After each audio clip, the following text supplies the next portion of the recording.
Ngapain harus kayak gitu, Sahara? Kalau bogel mah tetep bogel. Nggak ada cantik-cantiknya, Sahara.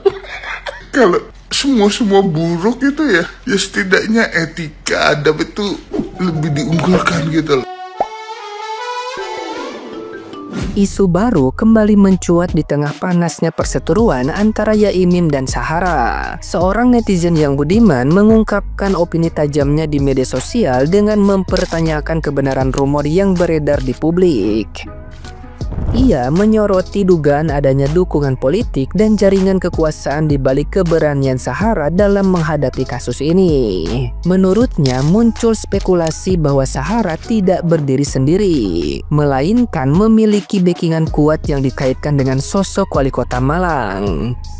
Bahkan beredar kabar bahwa mobil rental yang selama ini digunakan Sahara bukan miliknya pribadi, melainkan milik tim sukses wali kota yang dikenal dengan sebutan Madas atau Madura Asli. Spekulasi semakin panas ketika netizen yang budiman lain menyinggung bahwa suami Sahara diduga menjabat sebagai ketua Madas, organisasi yang disebut-sebut punya pengaruh besar di wilayah Malang. Rumor ini pun menjadi bahan perdebatan publik yang semakin memperkeruh suasana. Netizen yang berbakti meminta agar isu ini dikulik dan dibuka satu persatu, agar jelas siapa yang benar-benar berdiri di balik Sahara dan sejauh mana politik ikut bermain dalam konflik yang seharusnya bersifat pribadi. Nah, gimana nih menurut netizen yang terhormat? Silahkan berkomentar ya. Kalau dibenci semua orang, dibenci semuanya, netizen gimana? Enggak masalah. Itulah ucap si Sahanom kasih tahu semua kau ya Saharom. Nggak ada untungnya netizen menyayangi kau Saharom. Nggak ada faedahnya. Yang ada nanti ketularan baru. Ketularanmu kurang ajar punya, kurang asamnya ya Saharom. Halo Mbak Sarah, gimana nih?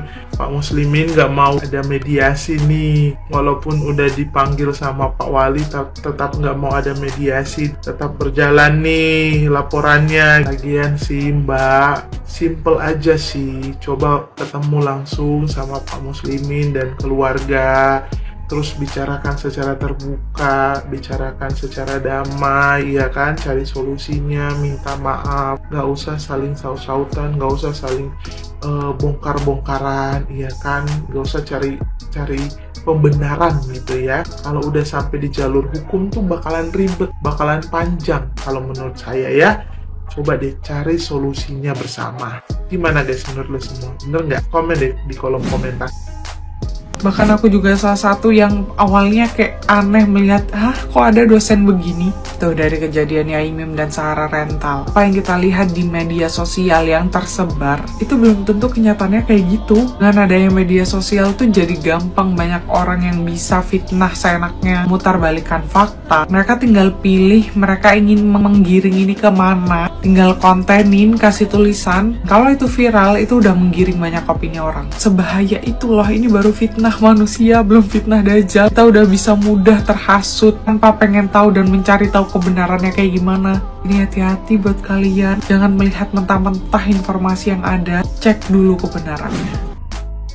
Sahara ini dapat file pribadi, video pribadi Yaimim sama istri dari mana?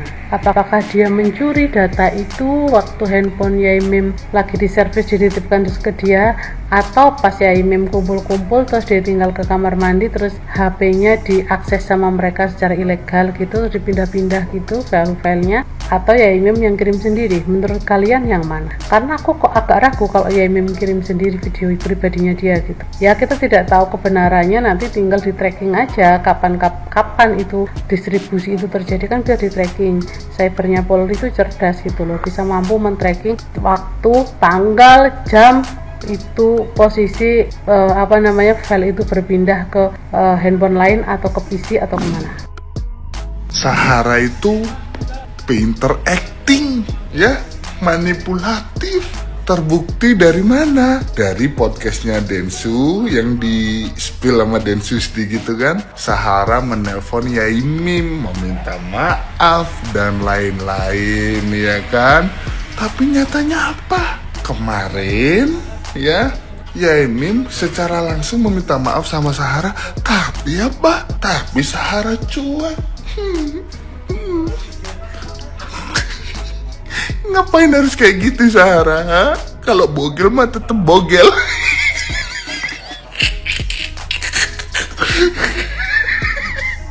Nggak ada cantik-cantiknya Sahara. Kalau semua buruk itu ya setidaknya etika adab itu lebih diunggulkan gitu loh. Biar nggak kau borong semua ini.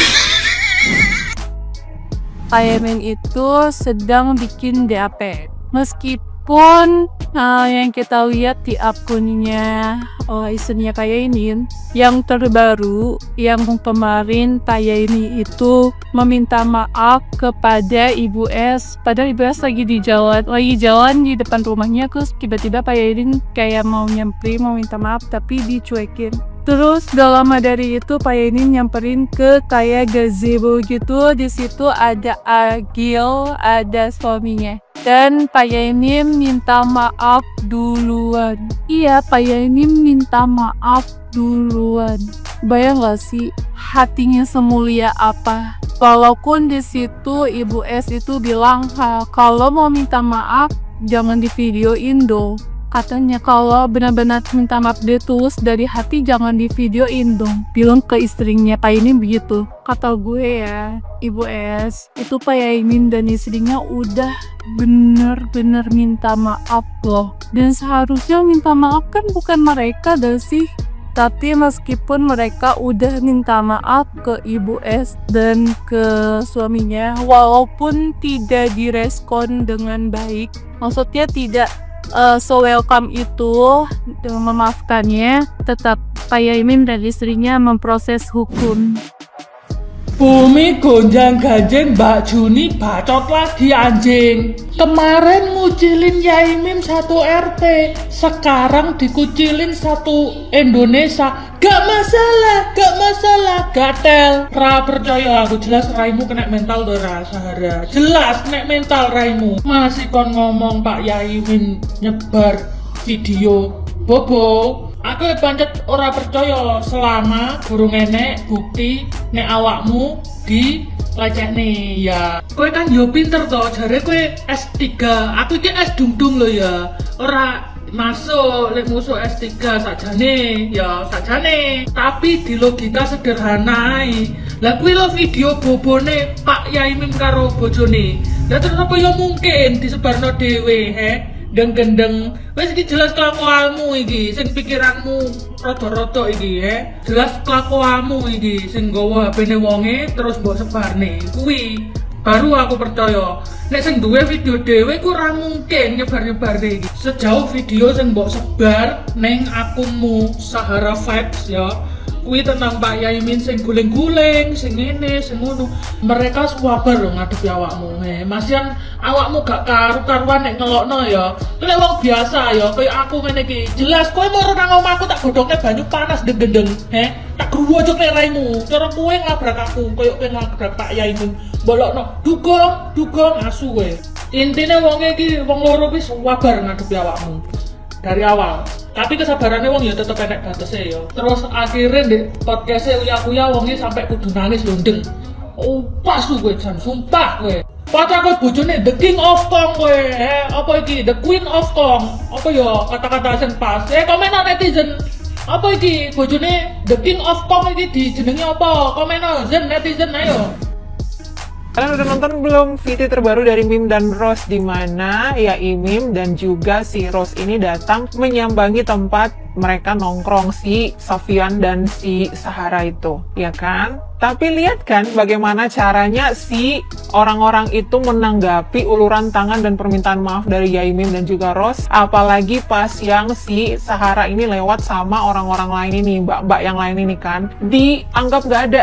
Bener-bener kayak Yaimim tuh gak ada di situ. Gak dianggap sama sekali loh. Perasaan kemarin waktu ada yang ke-spill di podcastnya Densu, ada deh adegan dimana dia menelpon Yaimim bukannya minta maaf. Terus kok pas kemarin ini, bukan kemarin kemarin ya, barusan banget loh. Si Yaimim datang kemudian bilang minta maaf, nggak ditanggepin, kayak nggak ada orang, kayak ngomong sama tembok gitu loh, ngomong sama tanah. Terus ada lagi yang kedua, si Yaimim dan Rose datang lagi tuh ke gazebo, kemana lah itu ya, tempat mereka lagi duduk-duduk. Dan tanggapannya tuh, ya ampun kalian tuh kasihan banget loh, si Yaimim itu kayak kelihatan berlutut-lutut sampean buat ngasih tangannya, diulurin tangannya buat minta maaf. Tapi responnya, ya ampun, ini udah fix sih. Problematik banget ya Mbak S ya, problematik banget. Jadi nggak ngerti, kalian juga kalau nonton ya, di KDM itu sempat ngomong begini loh sama si Mbak S itu. Kemarin waktu Yaimim kesini kita banyak belajar soal filosofi sih, tapi kalau sama mbaknya itu kok jadi bahasnya begini-begini, malah mau ditunjukin itu video itunya. Ngapain gitu ya, ngapain Kang Deddy ditunjukin yang begitu-begitu, buat apa? Jadi ini udah fix ya, kelihatan banget di situ tidak tulusnya dia minta maaf di podcast Densu kemarin. Sorry banget, tapi netizen itu udah bisa melihat, meskipun nggak tayang akhirnya ya. Mending nggak usah deh, kali ini aku memfikskan nggak usah ditayangin aja di podcastnya Densu, percuma. Ini kan udah kelihatan ya, si Yaimim dan Rose juga udah kesana minta maaf, kayak begitu ya sikap mereka. Udah, Yaimim jaga harga dirinya aja deh, bertahan. Kalau memang ada yang mau beli rumah itu, mendingan pindah. Gimana? Nggak kayak hidup di neraka tau, punya tetangga kayak begitu itu. Mendingan udah paling bener Yaimim dan Rose itu pindah aja dari situ. Kalau mereka mau tetap di situ, mending Yaimim dan Rose emang pindah aja dari situ. Udah nggak enak, bagaikan hidup di neraka punya tetangga kayak begitu.